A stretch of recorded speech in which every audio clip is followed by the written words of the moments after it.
ಎಲ್ಲರಿಗೂ ನಮಸ್ಕಾರ. ಸರೋಜಾಸ್ ಕಿಚನ್ಗೆ ಸ್ವಾಗತ. ಇವತ್ತು ಮಾಡಾಕೋತೀವಿ ಅವಲಕ್ಕಿ ಚೂಡ. ಇದಕ್ಕೆ ಬೇಕಾಗಿದ್ದು ಪುಟಾಣಿ, ಶೇಂಗಾ, ಜಜ್ಜಿರೋ ಬೆಳ್ಳುಳ್ಳಿ, ಖಾರ, ಜೀರಿಗೆ, ಅರಿಶಿನ ಪುಡಿ, ಸಾಸ್ಮೆ, ಸ್ವಲ್ಪ ಕೊಬ್ಬರಿ ಮತ್ತು ಕ್ಲೀನ್ ಮಾಡ್ಕೊಂಡಿರೋ ಅವಲಕ್ಕಿ ತೊಗೊಂಡಿದ್ದೀನಿ. ಸ್ವಲ್ಪ ಇದನ್ನ ಬಿಸಿಲಿಗೆ ಒಣಗಿಸ್ಕೊಂಡಿದ್ದೀನಿ. ಹೆಂಗೆ ಮಾಡೋದಂತ ತೋರಿಸ್ತೀನಿ.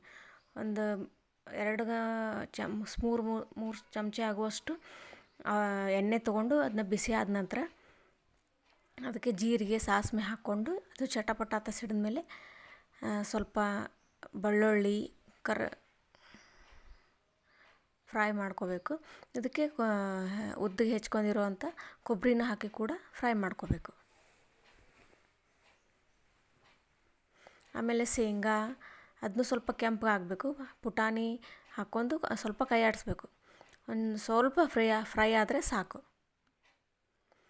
ಆಮೇಲೆ ಅದಕ್ಕೆ ಸ್ವಲ್ಪ ಖಾರ, ಅರಿಶಿನ ಪುಡಿ, ಉಪ್ಪು,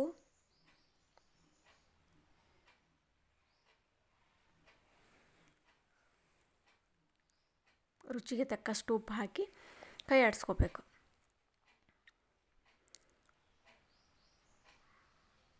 ಆಮೇಲೆ ಸ್ವಲ್ಪ ಕೈ ಆಡಿಸಿದ ನಂತರ ಗ್ಯಾಸ್ನ ಆಫ್ ಮಾಡಿ ಅವಲಕ್ಕಿನ ಹಾಕಿ ಚೆನ್ನಾಗಿ ಮಿಕ್ಸ್ ಮಾಡಬೇಕು.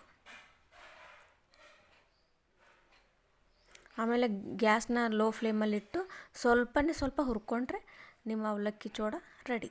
Thank you.